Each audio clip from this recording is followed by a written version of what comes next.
DPR terima surpres RUU Watimpres.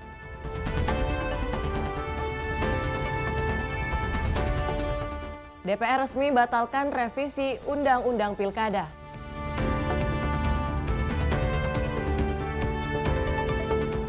DPR ingatkan BNPB antisipasi gempa Megatrust.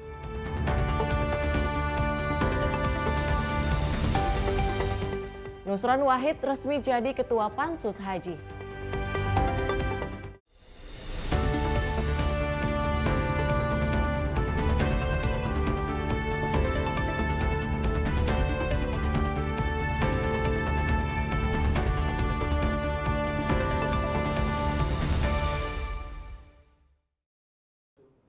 Halo, selamat pagi pemirsa. Selain 4 informasi utama tadi, kami juga akan hadirkan sejumlah informasi lainnya yang terjadi di Parlemen selama sepekan. Saya Tiara Dianti, inilah Sinpo Parlemen selengkapnya.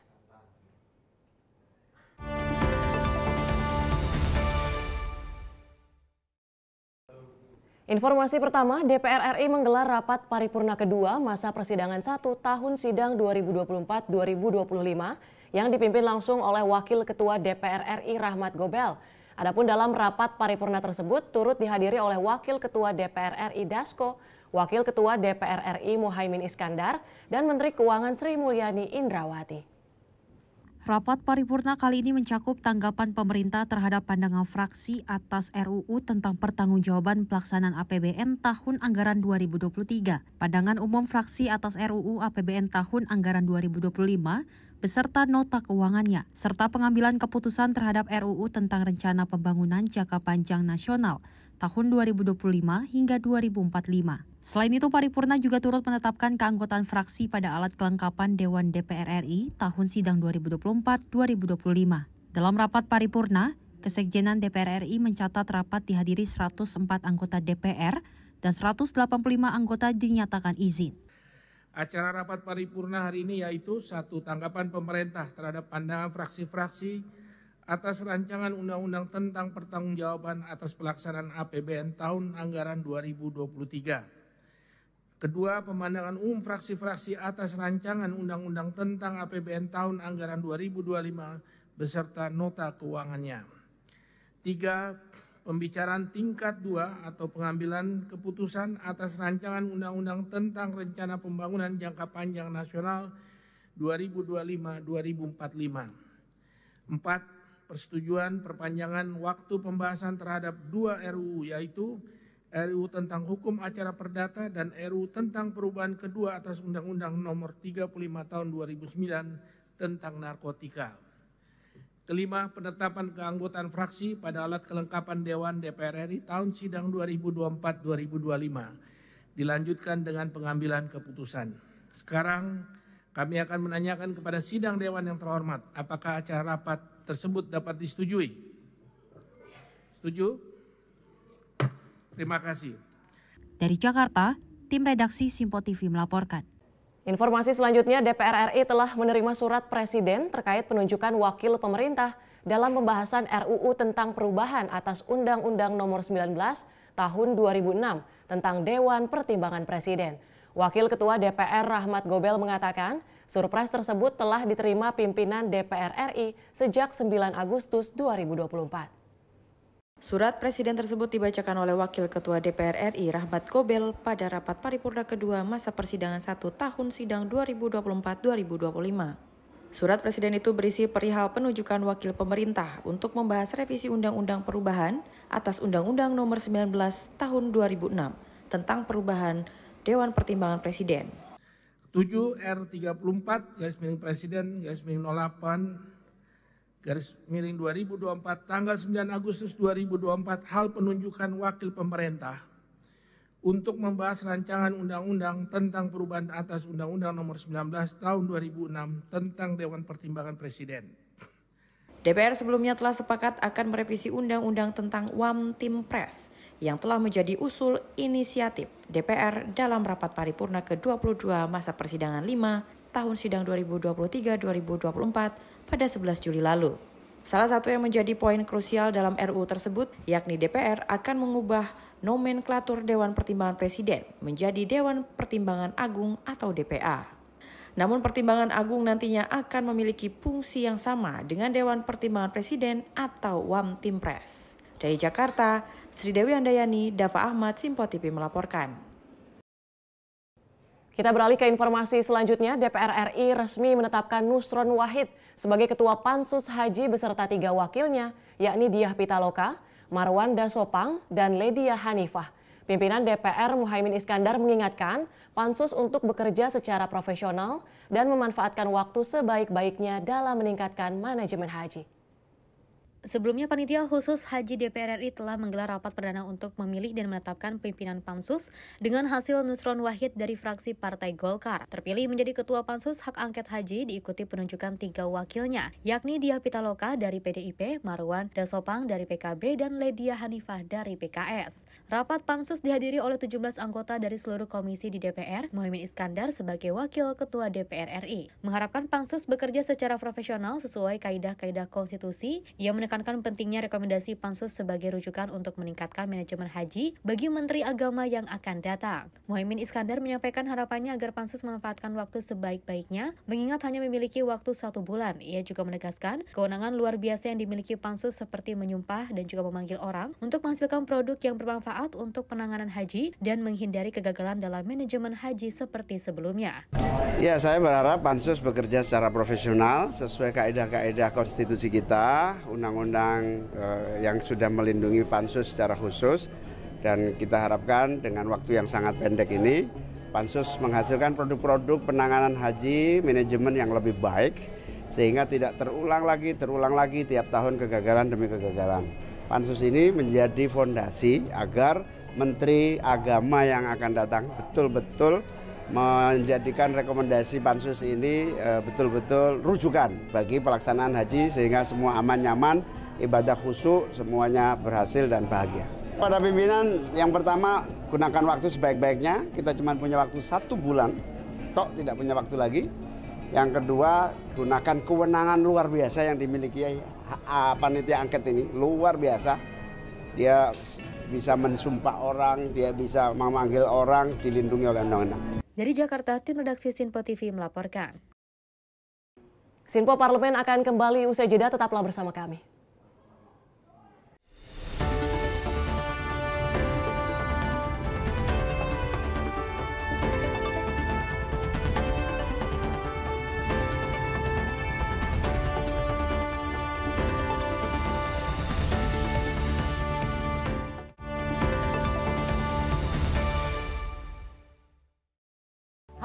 Selamat malam pemirsa, senang sekali rasanya kami mengisi ruang informasi Anda. Akhiri aktivitas Anda dengan rangkuman perkembangan peristiwa yang terjadi sepanjang hari.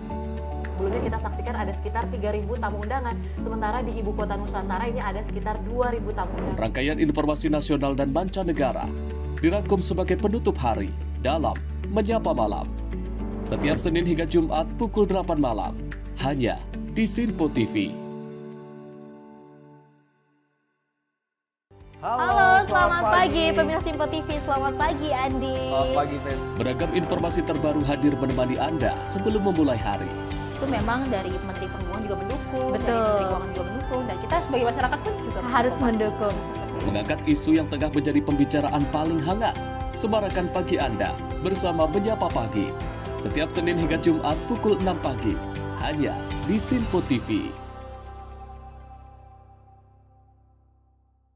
Halo pemirsa, kami kembali hadir dengan sejumlah informasi yang kami himpun dari berbagai penjuru dunia. Rangkaian informasi yang membuat akhir pekan Anda begitu bermakna. Sebuah kelompok di Afrika Selatan memberikan layanan pertunjukan film dengan tenaga surya. Berita yang menjadi sorotan media dari dalam dan luar negeri. Kami hadirkan untuk menemani pekan Anda dalam Sinpo Dunia Sepekan, Sabtu dan Minggu pukul 9 pagi. Hanya di Sinpo TV. Kami hadir dengan rangkaian informasi dari berbagai penjuru dunia. Topik dan isu yang tengah menjadi sorotan mancanegara dikemas dengan lengkap untuk Anda.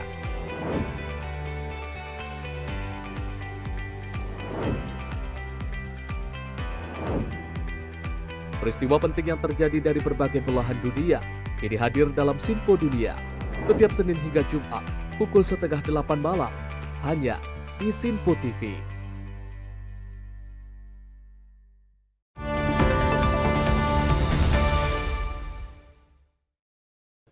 Anda masih menyaksikan Sinpo Parlemen. Informasi kami lanjutkan. Badan Legislasi DPR RI menemui masa unjuk rasa di depan gedung DPR RI Senayan, Jakarta.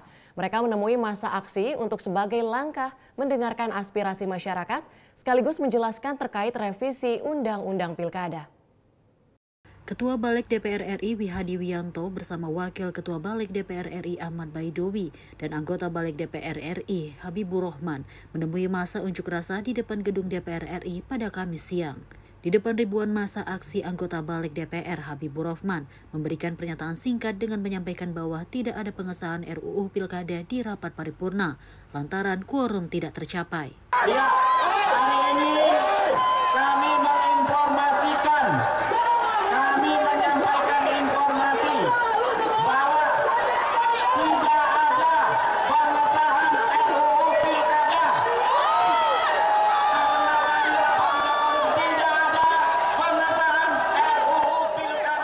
Sebelumnya, rapat paripurna DPR RI ketiga masa persidangan 1 tahun sidang 2024-2025 ditunda lantaran quorum tidak tercapai. Rapat tersebut rencananya akan mengesahkan revisi Undang-Undang Pilkada yang sebelumnya dibahas oleh Balik DPR RI. Dari Jakarta, Sri Dewi Andayani, Dava Rizkyano, Sinpo TV melaporkan. DPR resmi membatalkan revisi Undang-Undang Pilkada yang sebelumnya akan disahkan pada Kamis 22 Agustus 2024. Pembatalan revisi Undang-Undang Pilkada itu sebagai wujud mendengar aspirasi dari masyarakat. DPR resmi membatalkan revisi Undang-Undang Pilkada. Pembatalan revisi Undang-Undang Pilkada itu sebagai wujud mendengar aspirasi dari masyarakat. Hal itu disampaikan oleh pimpinan DPR Dasko melalui postingan akun X pribadi miliknya. DPR dipastikan membatalkan revisi Undang-Undang Pilkada.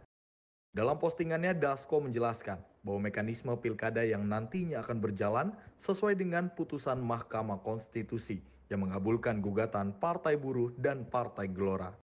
Diyakini keputusan tersebut diambil DPR usai mencermati dan mendengarkan aspirasi masyarakat perihal pelaksanaan aturan Pilkada 2024.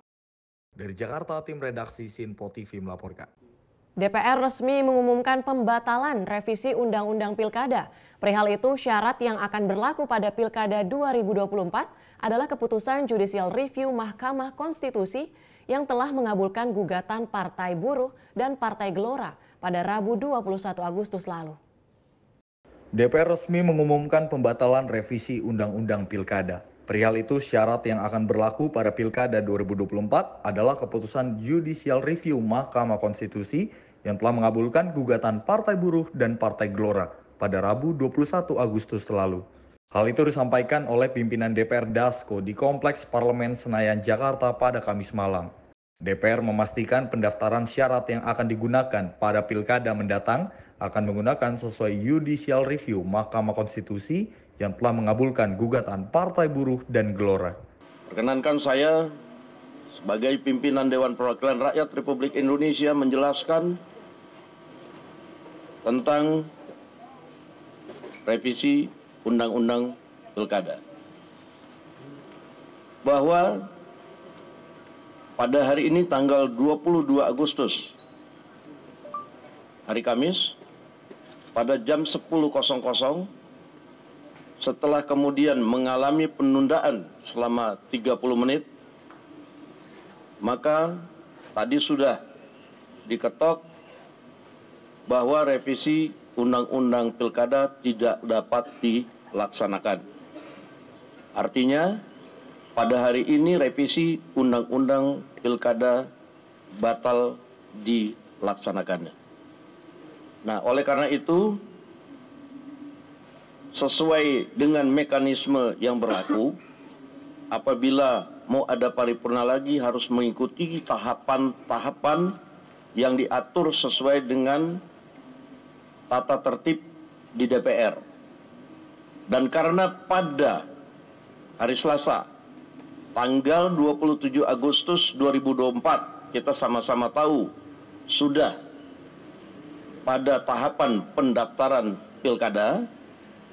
Nah, oleh karena itu kami tegaskan sekali lagi, karena kita patuh dan taat dan tunduk kepada aturan yang berlaku, bahwa pada saat pendaftaran nanti karena RUU Pilkada belum disahkan menjadi undang-undang, maka yang berlaku adalah hasil keputusan Mahkamah Konstitusi Judicial Review yang diajukan oleh Partai Buruh dan Partai Gelora.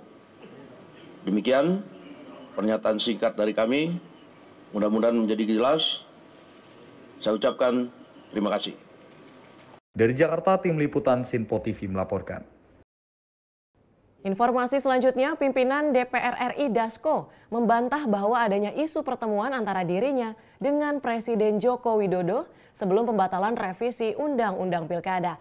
Hal itu disampaikan Dasko saat konferensi pers merespon isu yang beredar di media sosial bahwa dirinya bertemu dengan Jokowi di Istana pada Kamis 22 Agustus 2024. Dalam keterangannya kepada awak media di DPR, Dasko menegaskan dirinya sama sekali tidak melakukan pertemuan apapun dengan Presiden Jokowi di Istana Negara. Dasko pun meminta awak media untuk mengecek kebenaran kabar tersebut kepada wartawan di Istana. Menurutnya tidak ada urgensi apapun untuk bertemu dengan Jokowi perihal tersebut. Nah, itu tadi banyak sekali yang tanya ke saya, sementara saya tidak ke Istana, tidak ketemu Pak Jokowi. Mungkin boleh dicek dari sumber-sumber wartawan Istana apakah tadi saya ke sana, dan memang tidak ada urgensinya. Dari Jakarta, Sri Dewi Andayani, Dava Ahmad, Sinpo TV melaporkan. Kami akan kembali usai jeda, tetaplah bersama kami di Sinpo Parlemen.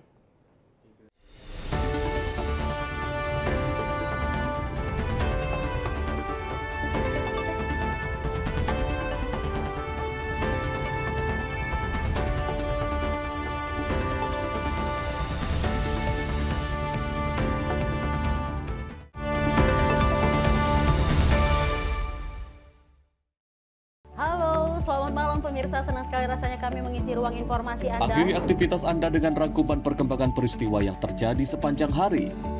Sebelumnya kita saksikan ada sekitar 3.000 tamu undangan, sementara di Ibu Kota Nusantara ini ada sekitar 2.000 tamu undangan. Rangkaian informasi nasional dan mancanegara dirangkum sebagai penutup hari dalam Menyapa Malam. Setiap Senin hingga Jumat pukul 8 malam, hanya di Sinpo TV. Halo, selamat pagi pemirsa Sinpo TV. Selamat pagi Andi. Selamat pagi, Fen. Beragam informasi terbaru hadir menemani Anda sebelum memulai hari. Itu memang dari Menteri Perhubungan juga mendukung, Betul. dari Menteri Keuangan juga mendukung, dan kita sebagai masyarakat pun juga harus mendukung. Mengangkat isu yang tengah menjadi pembicaraan paling hangat. Semarakan pagi Anda bersama Menyapa Pagi. Setiap Senin hingga Jumat pukul 6 pagi, hanya di Sinpo TV. Halo pemirsa, kami kembali hadir dengan sejumlah informasi yang kami himpun dari berbagai penjuru dunia. Rangkaian informasi yang membuat akhir pekan Anda begitu bermakna. Sebuah kelompok di Afrika Selatan memberikan layanan pertunjukan film dengan tenaga surya. Berita yang menjadi sorotan media dari dalam dan luar negeri, kami hadirkan untuk menemani pekan Anda dalam Sinpo Dunia Sepekan, Sabtu dan Minggu pukul 9 pagi, hanya di Sinpo TV.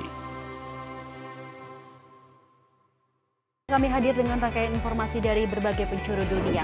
Topik dan isu yang tengah menjadi sorotan mancanegara dikemas dengan lengkap untuk Anda.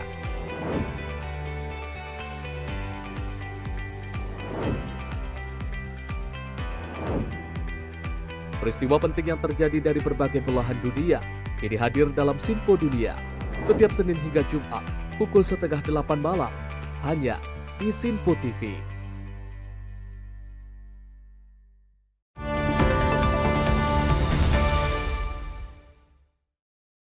Terima kasih Anda menyaksikan Sinpo Parlemen. Informasi kami lanjutkan di mana Menteri Dalam Negeri Tito Karnavian memenuhi undangan Badan Legislasi DPR RI dalam rangka mewakili pemerintah untuk membahas revisi Undang-Undang Pilkada pada Rabu 21 Agustus 2024. Tito mengatakan surpres terkait penunjukan wakil pemerintah untuk membahas RUU Pilkada tersebut sebenarnya sudah dikeluarkan sejak 22 Januari 2024. Presiden Joko Widodo telah menugaskan 3 menterinya untuk mewakili pemerintah dalam pembahasan revisi Undang-Undang Pilkada bersama DPR dan DPD RI, diantaranya Menteri Dalam Negeri, Menteri Hukum dan HAM, serta Menteri Keuangan. Mendagri Tito Karnavian mengatakan kedatangan pemerintah di rapat panja tersebut dalam rangka memenuhi undangan DPR tertanggal 20 Agustus 2024, sekaligus bentuk keseriusan pemerintah untuk turut andil dalam pembahasan revisi Undang-Undang Pilkada. Tito pun menjelaskan bahwa RUU Pilkada sebenarnya sudah lama ingin dilakukan berdasarkan inisiatif DPR pada 21 November 2023, adapun tindak lanjut yang sudah dilakukan pemerintah, yakni menyusun daftar inventarisasi masalah yang berjumlah 496 halaman, yang meliputi 42 pasal, 12 usulan baru pemerintah, dan 30 usulan baru dari DPR RI. Mengenai masalah revisi undang-undang ini sendiri, Pilkada, sebetulnya ini adalah bukan hal yang baru, tapi inisiatif dari DPR RI yang mengirimkan surat ya, oleh Ketua DPR RI kepada pemerintah, CQ Presiden, tanggal 21 November 2023. Kemudian ada beberapa usulan-usulan revisi saat itu. Pemerintah kemudian menunjuk ya 3 menteri. Itu Menteri Dalam Negeri, Menteri Kumham, dan Menteri Keuangan mewakili pemerintah untuk membahas. Dan kami sudah melakukan pembahasan internal pemerintah, panitia antar kementerian, termasuk juga mengundang KPU, Bawaslu, DKPP, dan saat itu kita sudah menyusun DIM, daftar isian masalah. Badan Legislasi DPR RI menggelar rapat kerja bersama pemerintah dan DPD RI dalam rangka pembahasan revisi undang-undang tentang penetapan peraturan pemerintah pengganti Undang-Undang Nomor 1 Tahun 2024 tentang pemilihan gubernur, bupati, dan wali kota menjadi undang-undang atau RUU Pilkada. Anggota Balik Fraksi Partai Amanat Nasional Yandri Susanto menegaskan, pembahasan RUU Pilkada itu tidak bertujuan untuk menganulir putusan Mahkamah Konstitusi mengenai tahapan pilkada.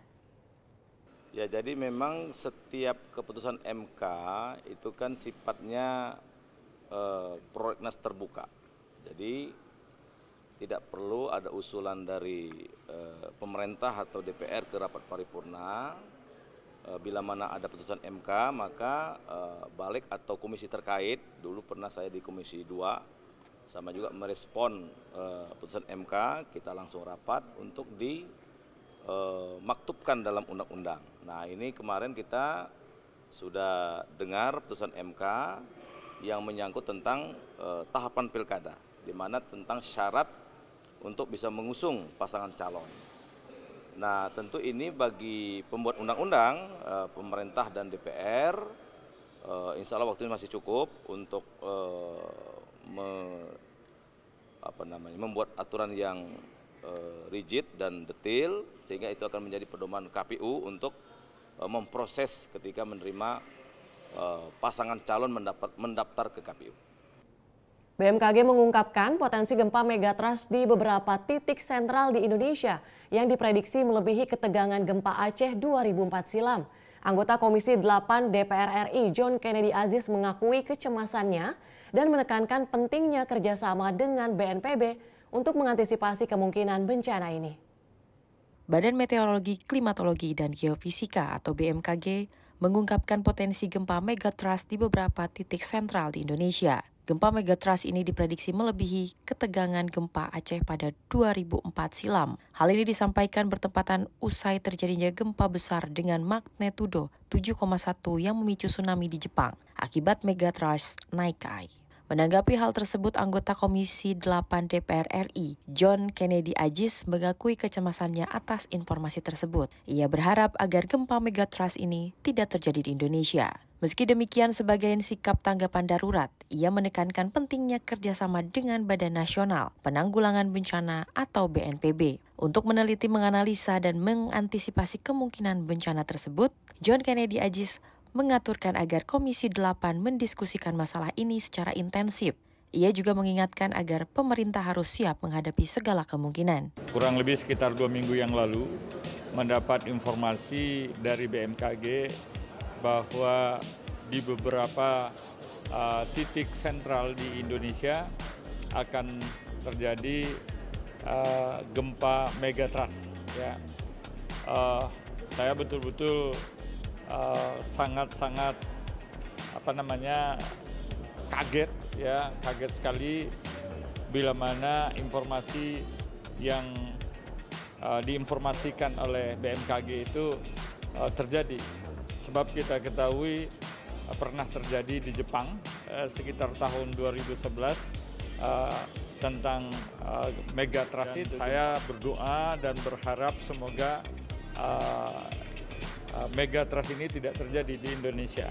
Namun demikian, tentu saja saya di Komisi 8, salah satu mitra kerja saya adalah BNPB, Badan Nasional Penanggulangan Bencana, tentu meneliti, menganalisa dan mengantisipasi terhadap kemungkinan-kemungkinan bila mana terjadi informasi yang disampaikan oleh BMKG tersebut. Dari Jakarta, tim redaksi Sinpo TV melaporkan. Komisi 8 DPR RI John Kennedy Aziz menyebut bahwa BNPB telah menjalankan perannya dengan profesional dan sigap di Indonesia yang dikenal sebagai supermarket bencana. Dirinya menyampaikan komitmennya dalam mendukung anggaran BNPB usai adanya isu Indonesia yang akan dilanda gempa megatrust. Komisi 8 John Kennedy Aziz menyatakan dukungannya terhadap Badan Nasional Penanggulangan Bencana atau BNPB sebagai instansi yang tanggap terhadap permasalahan bencana. BNPB telah menunjukkan kepeduliannya terhadap kasus bencana di Indonesia. John Kennedy turut menyebut salah satu contoh keberhasilan BNPB yakni sebelumnya BNPB tanggap terhadap bencana banjir bandang yang menghantam 6 kabupaten di Sumatera Barat. John Kennedy menyebut Komisi 8 akan terus mendukung langkah yang dilakukan oleh BNPB dalam menangani bencana, khususnya melalui dukungan anggaran, meskipun Indonesia dikenal sebagai supermarket bencana. Komisi 8 menilai BNPB telah bekerja dengan sigap dan profesional. Komisi 8 juga merencanakan perubahan Undang-Undang BNPB untuk memperkuat kinerja instansi tersebut. Pada masa sidang tahun depan, diharapkan pembahasan perubahan undang-undang ini dapat dilaksanakan. Perubahan ini dimaksudkan untuk meningkatkan kapasitas dan efektivitas BNPB dalam menghadapi bencana di tanah air. Kami dari Komisi 8 mensupport karena memang selama ini BNPB sangat-sangat tanggap terhadap terjadinya permasalahan-permasalahan bencana di Indonesia. BNPB betul-betul sangat sigap ya. Contohnya saja sekitar 3 bulan yang lalu terjadi masalah banjir bandang di 6 kabupaten di Sumatera Barat. Saya ikut hadir bersama BNPB pada waktu itu. Kami Komisi 8 yang bermitra dengan BNPB tentu saja mensupport ya apa yang dilakukan oleh BNPB karena memang sebagaimana kita ketahui negara Republik ini adalah supermarketnya bencana ya, supermarketnya bencana.